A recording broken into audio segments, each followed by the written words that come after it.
Free audio post-production by alphonic.com.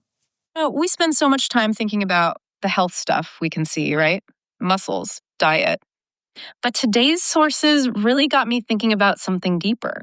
Yeah, the true health, real resilience, it's often built on these hidden systems, the foundations. Exactly. Alexandra Kash talks about this in Longevity through physical activity, this idea of focusing on the foundation, like building a house. Right. And today we're focusing on maybe the most overlooked foundation of all, the pelvic floor, kind of the body's silent supporter. Mm-hmm. Our goal here is really to cut through some common myths, understand its actual impact, which is huge on stability, vitality, and give you a path back if you feel disconnected. Yeah, disconnected is a good word for it.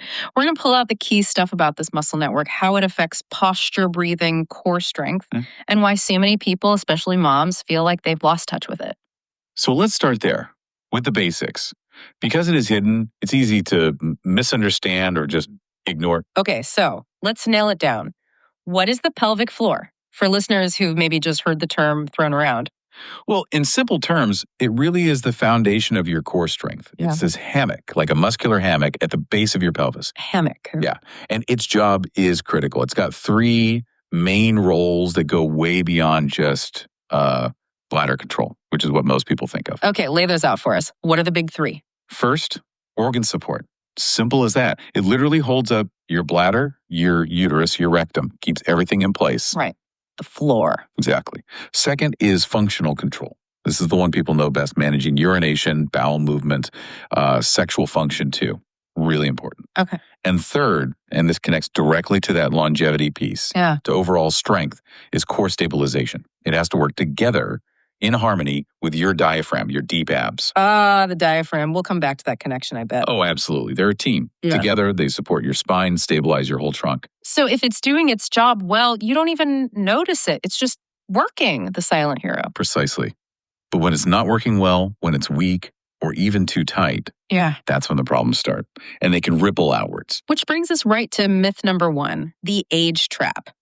This one feels really pervasive, that things like leaking or discomfort, maybe that little belly bulge that won't go away, it's just part of getting older. Yeah, that's a huge misconception. And frankly, it can be really isolating for people. The sources are very clear. These issues are not just natural consequences of aging. It's not inevitable. It feels like it though, doesn't it? Like, okay, I'm 40, 50, this is just how it is now. Well, the real culprit usually is that overlooked system, the pelvic floor.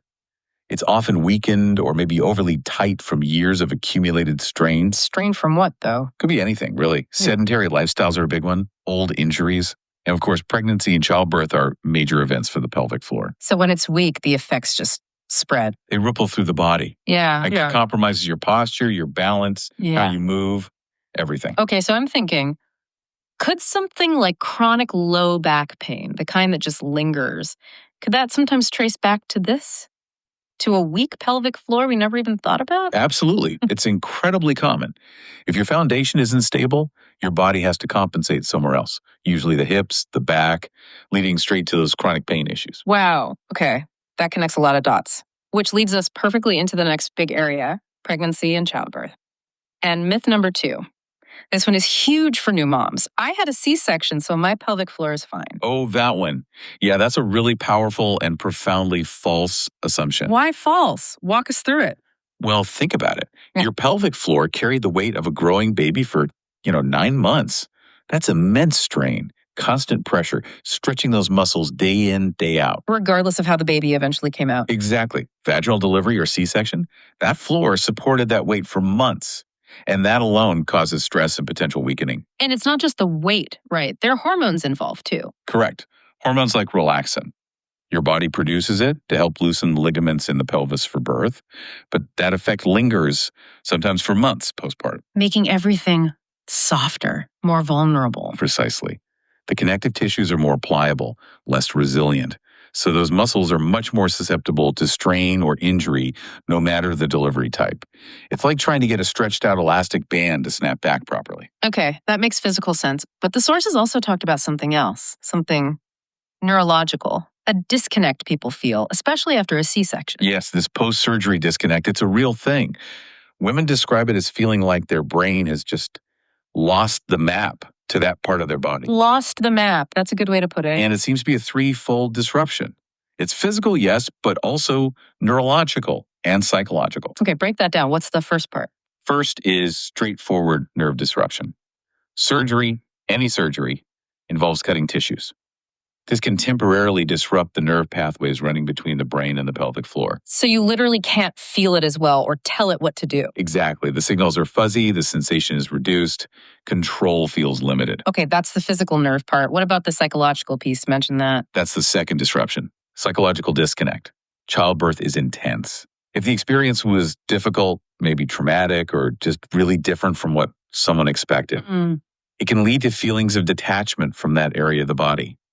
An emotional barrier goes up, making it harder to consciously connect with and control those muscles. Right, like you almost don't want to connect with it because of the association. It can be that, yeah. And the third piece ties back to something we mentioned earlier, breath and core disruption. Ah, the diaphragm connection again. Exactly. After surgery, you're likely in pain, movement is restricted. What happens? You tend to breathe shallowly up in your chest. Right, you're guarding against the pain. You are. But remember, the diaphragm and the pelvic floor are meant to work together like a piston. Diaphragm drops on the inhale, pelvic floor relaxes and descends. Diaphragm lifts on the exhale, pelvic floor gently lifts and engages. Okay. When you start chest breathing, you break that rhythm. The diaphragm isn't moving properly, so the pelvic floor doesn't get its natural movement cue.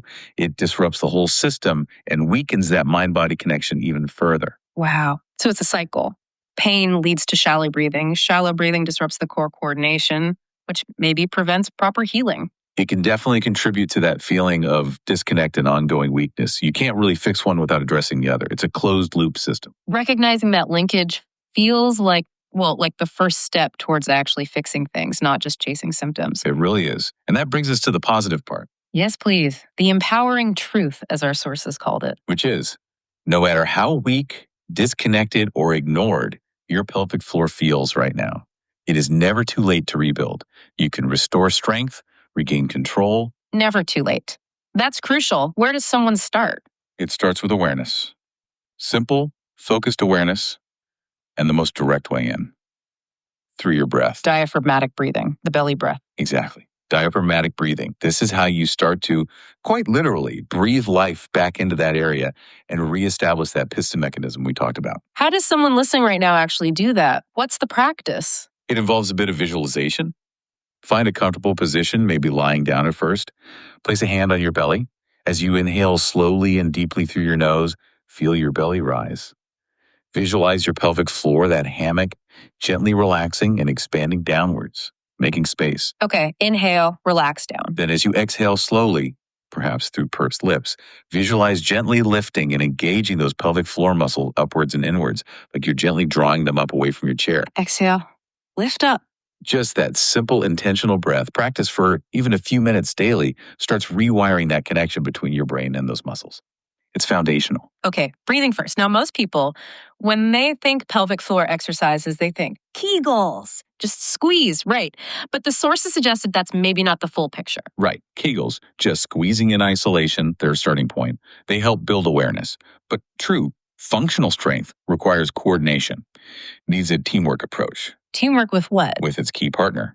Your deep core stabilizer. The transverse abdominis, or TA. The TA, okay, paint a picture. People know the six-pack muscles, the rectus abdominis. What's the TA and why is it the pelvic floor's best friend? Think of the TA as your body's natural corset. It's the deepest layer of your abdominal muscles, and it wraps horizontally around your midsection from back to front. Like an internal weight belt. Kind of, yeah. Its job is intrinsic stability. When your TA and your pelvic floor learn to contract and relax together in sync with your breath, that creates this incredibly strong, resilient center that protects your spine and supports literally every move you make. So it's not just about isolating the pelvic floor with a Kegel, but teaching it to work with the TA during movement. Exactly. Which leads to the next step, functional movements. You need to integrate this coordinated core activation into everyday activities. Like what? Squats, lunges. Squats, bridges, lunges, even just standing up from a chair or lifting something. The key is doing these movements with proper alignment, maintaining that diaphragmatic breath, and consciously engaging that TA pelvic floor connection on the effort, like on the way up from a squat. So you're training it for real life, not just exercises on the floor. Precisely. Yeah. That's how it gets strong in a way that actually supports you throughout your day. Okay. Breathing, teamwork with the TA, functional movement. There was one more piece, more of a mental aspect. Yes, and it's vital. Restore psychological connection. This whole process needs compassion. You have to approach your body's healing journey with kindness. Dropping the idea that it's broken. Absolutely. Acknowledge what it's been through pregnancy, childbirth, surgery, maybe years of neglect. It's not broken, it's resilient, and it's just asking for some focused attention and care now. That mindset shift is huge. It really is. So let's zoom back out. We started talking about longevity, vitality, pulling from Alexandra Kash's ideas. How does tending to this hidden foundation, the pelvic floor, connect to that bigger picture? Well, the core message is pretty stark, actually. Ignoring your pelvic floor just because you can't see it. It's like ignoring cracks in your house's foundation. Eventually, the problems show up upstairs. Exactly. It might seem fine for a while, but eventually the instability shows up as pain, as leakage, as prolapse, as a loss of freedom and confidence in your body. But the flip side, the payoff for actually prioritizing this area. Oh, it's immense. It's a direct investment in your physical resilience, your capability. It pays dividends every single day. How so? What does that look like in real life? It means having a body that supports your ambitions, whether that's running a 5K or chasing your kids or grandkids around the park without leaking, or just being able to sneeze or laugh hard without a moment of panic. Yeah, that freedom from worry. It's about feeling strong and confident from your absolute core. It genuinely increases your capacity for life. It's not just about preventing problems down the line. So this knowledge, understanding how this system works and how to nurture it, it really gives you the power to rewrite the story of what's normal for your body as you move through life, as you age. Totally. It's about reclaiming freedom. Freedom to move without pain, freedom to laugh without worry, freedom to really trust your body's deepest foundation. That's a powerful shift. The ultimate lesson here, I think, is that your pelvic floor isn't just some isolated muscle group dealing with plumbing issues. It's fundamentally linked to your breath, your core, your stability, your confidence.